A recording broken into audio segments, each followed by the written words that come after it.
So, what kind of machine does it take to move a 20,000 pound shipping container by yourself with a remote control? This is the Cardinal Mule 7040TRc, and I paid over $71,000 for it. In this video, I'm going to show you what it can do, break down the full costs, and compare it to every other mule model that Cardinal offers, and tell you if I think it was worth the money. All right, let's talk about the machine I actually bought, the Cardinal Mule 7040TRc. This thing is an absolute beast. The base model starts at $66,146, but once you add the packages I needed, the LED lights, the strobe light, the C-Series, the dolly wheel set, the PSU adapter, the tarp, and even the toolbox bracket, I ended up all in at about $71,799 with shipping. Now that might sound crazy, but here's why I went all in. First up, this machine lifts up to 12,000 pounds with its upgraded forks, and when paired with the dolly wheel set, you can move containers weighing up to 20,000 pounds, no problem. It's powered by a 40 horsepower EFI Vanguard engine. That's 25% more power than Cardinal 628TC and delivers an incredible 119,000 pounds of axle torque. It runs on iTrax technology, which gives it better grip and tracking on tough terrain. And the hydraulic controls with Pilot Drive make it super responsive and smooth to operate. One of my favorite features is the wireless remote control. You can literally walk alongside the container or shed you're moving and position it with total precision. It's a game changer. The 7040TRc also has shock absorbing step plates to smooth out the ride when crossing uneven ground, and LED work lights that are perfect for early mornings or late night drop-offs. And the R and TRC, that's for the electronic and manual hydraulic controls plus the e-throttle, giving you the flexibility to control how this beast moves depending on the job. This model is part of the Cardinal C-Series, so it comes ready to connect with ISO shipping containers, portable sheds, and storage units. The arms fold down to lock into container corners, super slick design. Every part of this machine is built for high performance, multi-use delivery, and I can honestly say it's made my day-to-day operations way easier, safer, and more efficient. So in this part of the video, I'll actually get up close to the machine and do a little tour around it so you can see all the parts and components of the machine. I'll even leave the audio up at this point in the video so you can hear what the machine sounds like, and then I'll turn it back down so I can go over some of these parts with you.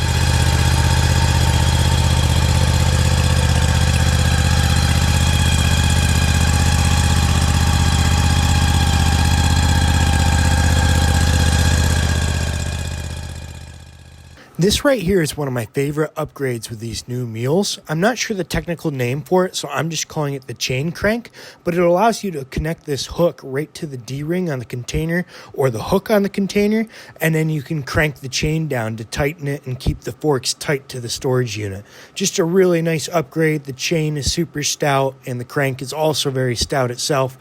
Just a very nice new feature.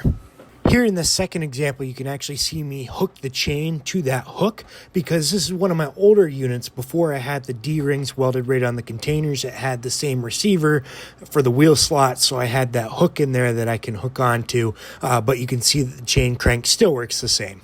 This is the front of the hydraulic tank, so it holds at least a couple gallons of hydraulic fluid for all the various hydraulics that are on the machine. And then you've got a little gauge there on the front so you can see how full the hydraulic tank is at any given time. And it's just a nice little gauge telling you whether you need to add any hydraulic oil or not. And then, of course, the sticker here is nice. It shows you all the grease points on the machine that you need to maintain and grease about every 10 hours or so. So here I'm just showing more of the total mass, and then once you get to the top here, that's what they refer to as the T-bars. Here you also get a good look at the fold down ISO attachments. These fold down after you remove a pin, and then you can see that those little knobs there, that's what connects into the corners holes of all the ISO shipping containers. So it's really slick design, allows you to work with these containers and then also the C containers as well.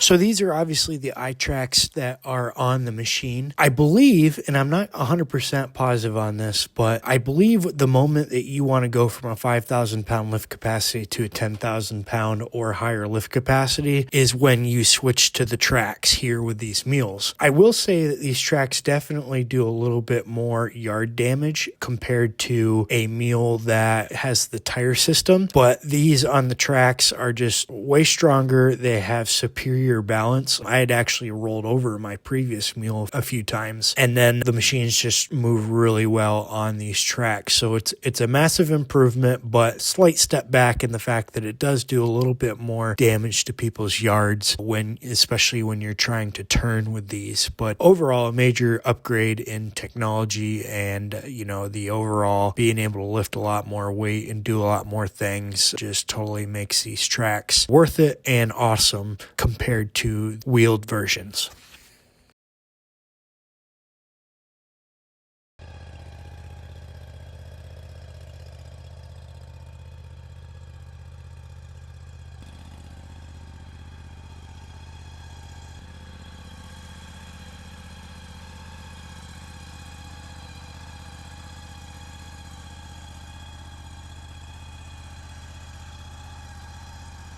This right here is the main gas tank to the mule, and it's a standard gas tank, but what's cool about this compared to previous mules is they actually added a fuel gauge. On my last mule I didn't have that at all, so I was constantly trying to look down in there to see how much gas I had, and it was really kind of a guessing game because it was pretty dark and you really couldn't see how big your tank was on the inside, whereas this is just really clear. There's a gauge right on the outside that tells you exactly how full your tank is.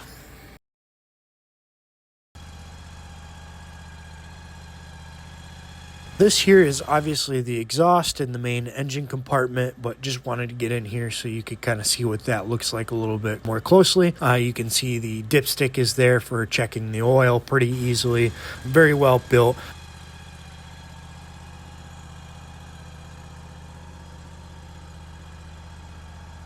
Here you can see there's actually a bracket for mounting a farm jack right on the side of this machine. So it came standard with that. I just don't have a farm jack yet to put in there, but that's where you'd put it when you get one.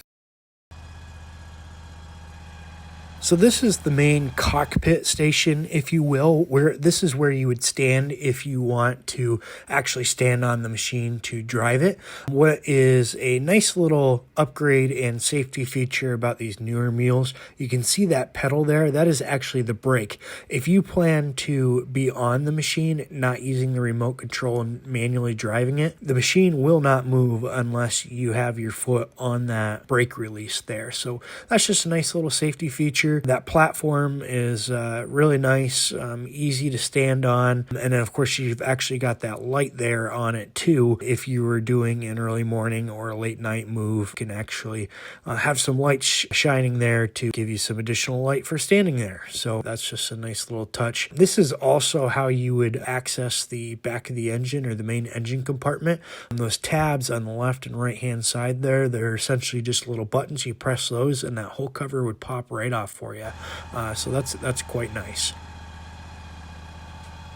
All right, so these are the main controls to the machine, which are all nicely labeled. So that float on the right hand side, that is how you control whether the fore and aft and the tilt rotation of the mast position or the float. Once you actually get hooked up to a container or a shed or anything like that, you want those to be in float position so the machine can turn, so all the components can move freely. But when you're got it up on a trailer or you're not moving anything, connected to anything, you want those in the lock position. The hydraulic controls, those are pretty self-explanatorily labeled. You've got the mast tilt all the way there to the right. You've got the mast rotation there, second from the left, and then right in the middle, you've got the T-bar controls, which, raises the T-bar up or down. And then the second from the right is the fore or aft tilt. So that's what kind of tilts the machine forward or backwards on its track. So, and then of course, all the way to the left on the hydraulic controls, you have the actual up and down fork control. So you can see you've got a lot of nice hydraulic controls here. The handles are very stout, very well built, which is really nice. And then all the way to the left, you've got the two drive controls. So when you're not using the remote control and you're standing on the machine, you would push those two levers to have the tracks go forward or reverse, opposite directions from each other. You also have the high and low switch right there. So if you, again, are driving the machine instead of using the remote, you can switch the machine into high or low. And that is just basically controlling the speed. So if you have it in low and the RPMs turned up high, you're still going to go quite a bit slower compared to if you have the machine in high mode. I run it in high mode a lot, but when you're looking to be extra careful or you're in tight situations, a lot of times I'll switch it down to low mode just to be extra careful and, make sure that I don't be a little too jerky with the machine. Here are the light switch and the strobe light switch. Pretty self-explanatory. If you want them on, just flip them up. If you want them off, just flip them down.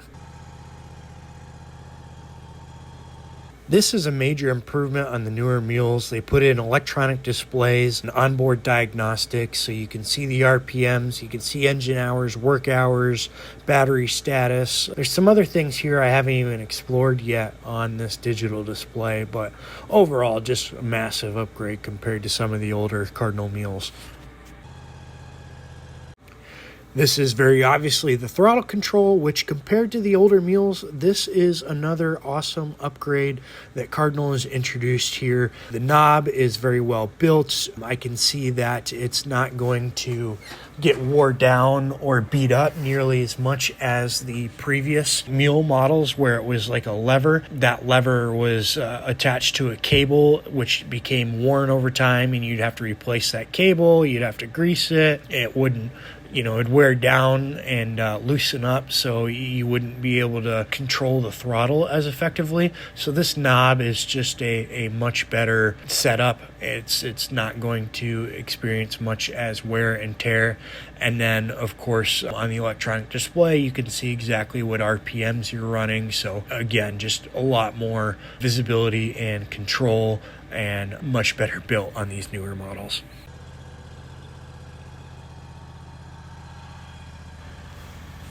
So this is the Milwaukee Pack-Out Toolbox that was an option. I definitely recommend getting this option. It's just nice to have a toolbox that travels and is mounted right onto the machine. It's just a no-brainer. It's only a couple of $100 extra to have this mounted on the machine. So definitely something I would recommend getting. You can keep all sorts of things in there that just travel right with the machine. Here I'm trying to show you guys what the remote control looks like. It's got straps connected to it so you can wear it around your neck and then you can tighten it around your waist. And then it's pretty much a repeat of all the controls that I showed you in the cockpit area.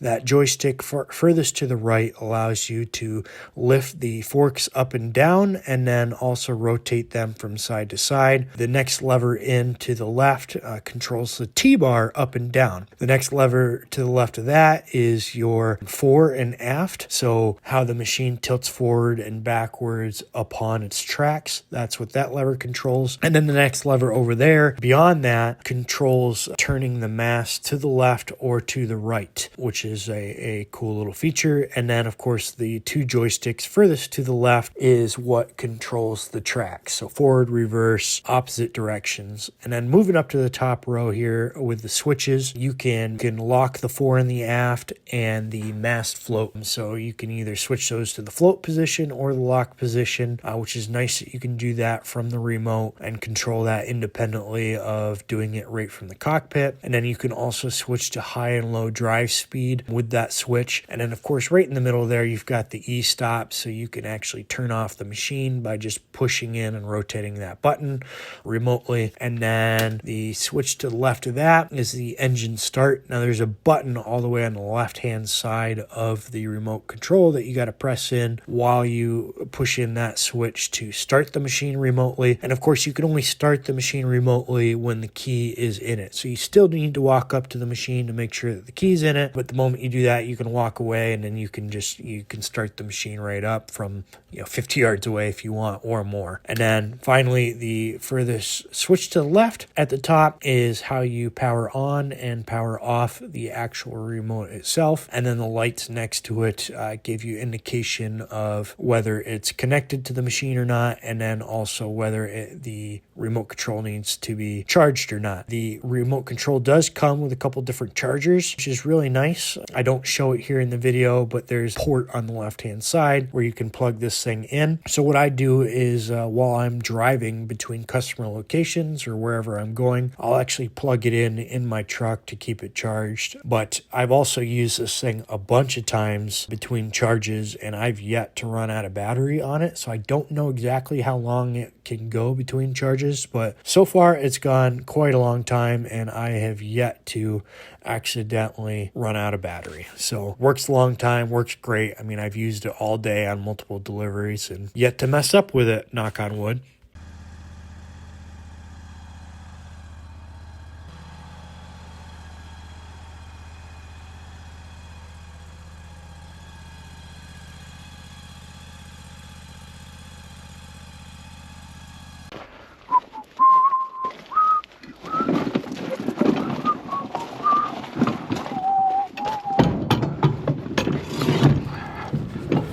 Alright guys, in this next portion of the video, I'm actually going to walk you through the full process of picking up a storage unit. So in this case, the other day, I needed to pick up this storage unit at a customer location. So I just want to show you the process all the way through so you can see how the machine actually hooks up to the container and how I get it out of a customer location and ultimately up on the trailer. So first things first here, I'm just working the forks into the fork slots on the actual storage unit. Here I'm just raising the T-bars, getting them prepped to be raised and placed up against the storage unit. As you can see, they just clip right into place. Then I'm walking back over so I can get a good view of the forks and work them in the rest of the way. I work them right up against those pads right there on the bottom of the forks. I'm just, checking my work here, make sure I'm in a good position. And then next thing I'm going to do is make sure that chain's loose, hook up the hook there to the D-ring, and then now I'm going to tighten down the chain tensioner to make sure that the forks stay where they are and that the storage unit doesn't slide off the forks at all during the moving process.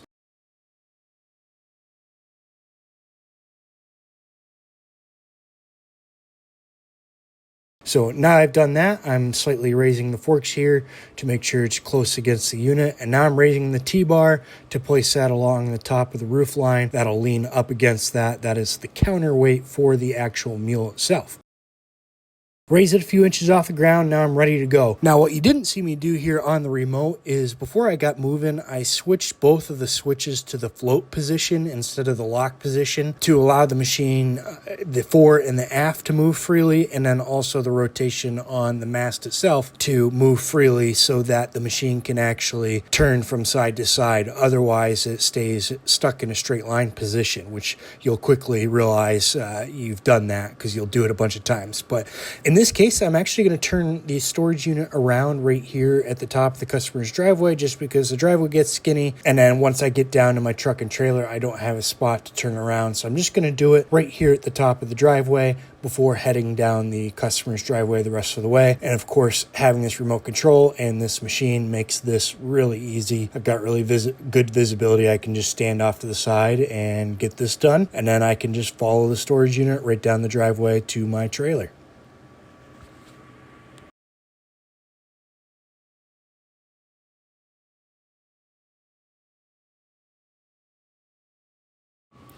All right, save you guys a little time. I'm just going to speed this thing up a little bit. This was a nice long driveway, so obviously you guys can see that it takes care of the job quite nicely. It's going to go right down the driveway, no problem, and I'm just traveling down to where my truck and trailer was located.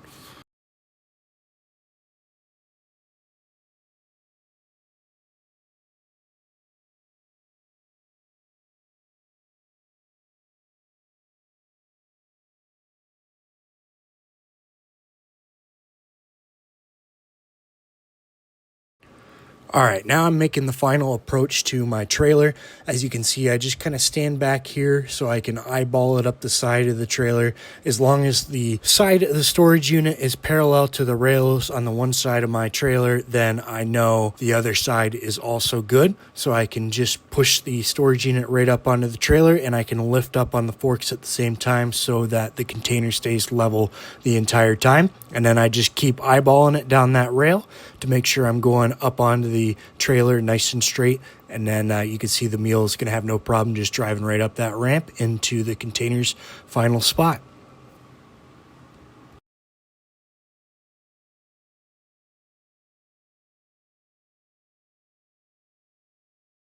So in this next portion of the video, I'm going to show you a few other models that Cardinal offers and walk through each one of those, cover their prices, and give you a little bit of background info on each one and how they compare to the current mule that I just showed you. Let's start with the entry-level Mule 413C, coming in at around $23,974 base price before options. It's got a 13 horsepower Honda engine with 44,000 pounds of torque and a 5,000 pound lift capacity. Great for light duty shed deliveries, but it's a bare bones unit without a lot of tech or power behind it. You can add lights in a toolbox, but for serious work, it might come up short. Next up is the Mule 524C, priced at about $37,959 before options. You're still at a 5,000 pound lifting capacity, but this machine is beefed up with a 24 horsepower Honda engine pushing 97,000 pounds of torque. It's the most powerful wheeled mule on the market. It also supports wireless remote, onboard diagnostics, automatic tracking, and arched mast arms for better visibility and maneuverability.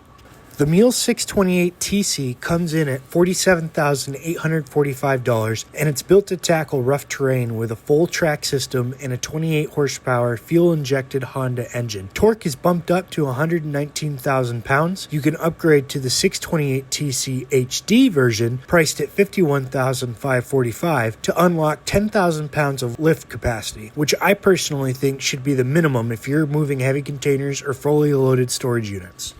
The PSUG2C, I'll be honest, it confuses me a little bit. I think what Cardinal was aiming at here was just to offer a little bit lower price mule that is more focused on the ISO container and portable storage units market, similar to what I use my mule for.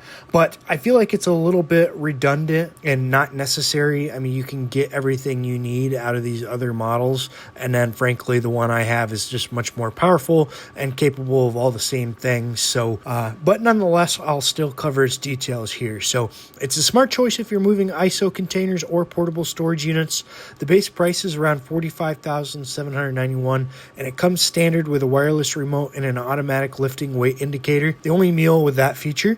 It runs on a 24 horsepower Honda engine, and it's the most ISO-friendly wheeled mule in the lineup. However, this does still only have a 5,000 pound lift capacity, and in my 10 plus years of experience moving containers, I really think it's worth having way more lift capacity than 5,000 pounds. The moment you start moving around loaded 20 footers for your customers, a 5,000 pound capacity mule is going to struggle. It's going to fall under a lot of wear and tear over the long term. So honestly, if you're looking to get into the shed moving business, moving containers, I really think that the 5,000 pound lift capacity has become obsolete, and you really need to go with a minimum of 10,000 pounds. Otherwise, I think you'll regret it in the long term, and you'll end up having to be in a situation where you'll need to upgrade to a larger mule. Now this is the one I bought, the Mule 7040TRc. Although if you look closely at the image, it says Mule 737. That's because Cardinal briefly called it the 737 before switching the official name to 740. Same machine, just renamed. I'm not sure. I don't think that there was really any changes in the machine or the technology, and it's roughly the same thing. The base price starts at $66,146. But with all the packages I added, the dolly wheel set, wireless remote, strobe lights, LED lights, a T-bar, tarp, PSU package, and shipping, I was all in at about $71,799. It's the most powerful mule they make, a 40 horsepower EFI Vanguard engine, 12,000 pound lifting capacity, 119,000 pounds of torque, and full iTrax tracking. With hydraulic pilot control, shock absorbing step plates, and the wireless remote, this thing makes massive deliveries feel smooth and safe. Now, I know I just said that the mule I bought was the most powerful version available, but that is now recently become untrue, because here we have the Mule 9069, which is Cardinal's first diesel-powered mule and a brand new model coming in 2025. It features a massive 70 horsepower diesel engine and is built to haul 40,000-pound sheds like they're nothing. According to the rep I spoke with, this model will run over $100,000 once configured. It's overkill for what I needed, but if you haul massive structures daily, this is the ultimate powerhouse. When I first saw this, I was really excited and I really wanted to consider it. But once I saw that $100,000 price tag, I backed away from it. That is just really overkill for what I need. The machine I got is just absolutely awesome to cover sheds, portable storage units, containers. This, when I spoke to the rep, he really described it as, people who are moving log cabins, just super heavy duty log cabins and sheds, which really don't think I'm ever really going to get into in this area. Maybe someday if my YouTube channel takes off and I want to blow some money, I'll invest in this version. But for now, it was just way too much overkill for what I need. I definitely wouldn't recommend this model if you're just looking to do containers and sheds. Now, I wanted to show this picture quick to make the C series versus not series a little bit more obvious for you.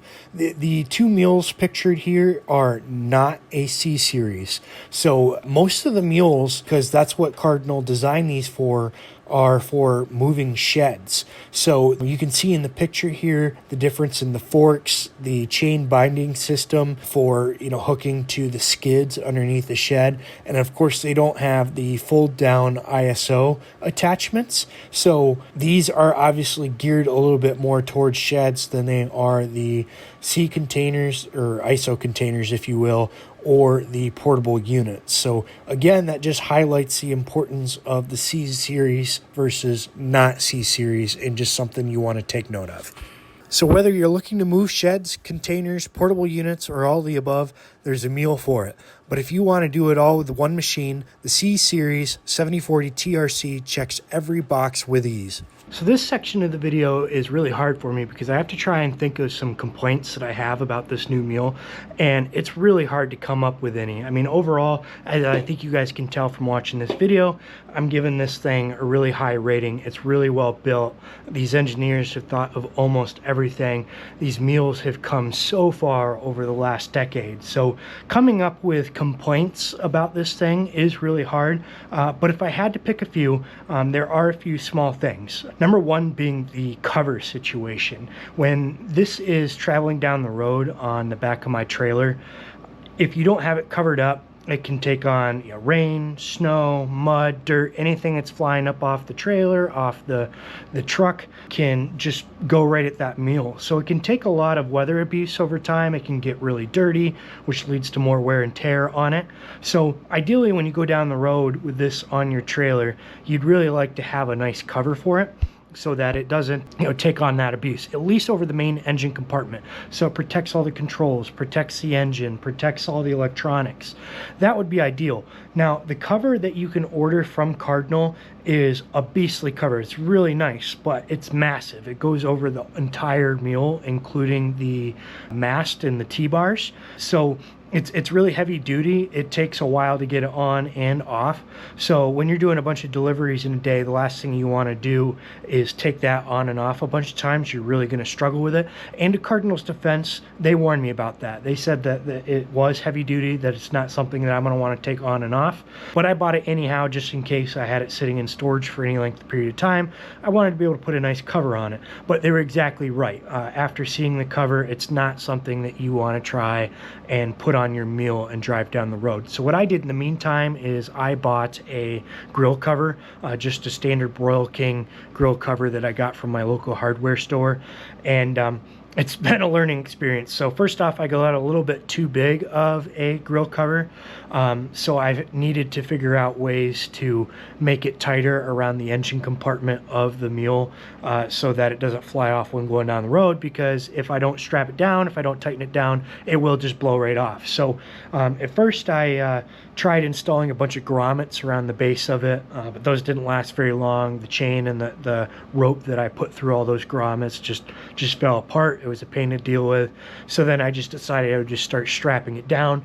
Well, after one trip, I found out that one strap wasn't enough. It still blew off. So now I'm down to putting 2 straps over the cover on top of the Mule everywhere I go. So needless to say, with all that being said, if Mule could come out with a nice cover that just goes over the engine compartment, that had straps and things to secure the cover down while going down the road, that would be an awesome improvement. It would help protect your Mule and add some longevity to its life. So that would be one of my complaints. And then the other one, which is closely related, is just the positioning of the exhaust. Now, in a lot of cases, the exhaust is placed in a great spot, and obviously it's engineered wonderfully, but with where it is on the machine, and going back to the whole cover issue I just mentioned, that exhaust obviously gets really hot because it's doing its job.